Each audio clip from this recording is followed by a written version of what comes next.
మన ఆడపిల్లల కోసం, మన కోసం, మన భావితరాల పిల్లల కోసం ఇకనైనా హిందువులం ఏకమై ఉందాం.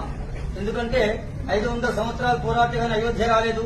మొదలలో పెద్ద ఆయన వెళ్లి శ్రీకృష్ణ మందిరం చూపెట్టాడు ద్వారకలో. మనందరికీ కూడాను ఎక్కడ అంటే ద్వారకలో చూపెట్టాడు. కాశీ జ్ఞానవ్యాపిని చూశాము. ఇంకా చాలా ఉన్నాయి చూసేది.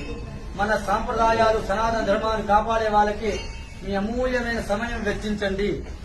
వచ్చేవి ఎలక్షన్లు, ఓటు కోసమే బ్యాంకింగ్ చేస్తున్నారు. మన పిల్లలకి ఏం కావాలి? విద్య కావాలి. ఉచిత పథకాలు మనకొద్దు, బస్సులు ఎక్కలేము. ఇది గుర్తుపెట్టుకోండి. ఏది ఉచితం ఇస్తుందో వెంకట మనకి ఇంకోటి వస్తుంది. మన ధర్మం కాపాడే వాళ్ళకే మనం అండగా నిలబడదాం. సనాతన ధర్మాన్ని ఎవరు కాపాడితే వారికే అండగా ఉందా. గత 14 ఏళ్ల క్రితం చూడండి భారతదేశం, ఇప్పుడు చూడండి. సత్యం మాట్లాడుతున్నా. ఒకప్పుడు భారతదేశం చూస్తే, శ్రీలంకను చూస్తే కానీ మనం కులాల్లో విడిపోయాం. ఇక్కడికి ఇంతమంది వచ్చారు, అభిషేకం చేశాను. ఎవరిని కులం అడిగానా? నేను గోత్రం మాత్రమే అడిగాను. కులం ఎక్కడ పుట్టిందో మీరే చూసుకోండి. మనకు కావాల్సిన రిజర్వేషన్ లేని చదువు కావాలి. మనం అఖండ భారతం నిర్మించుకుందాం.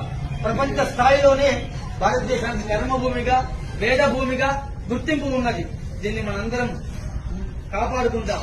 పాశ్చాత్యక పోయి ఉన్న సంస్కృతిని ఎవరు నాశనం చేయకండి. మన సాంప్రదాయం చాలా గొప్పది తెలుసుకున్నాడు. కావున అందరం ఏకమై ఉందాం.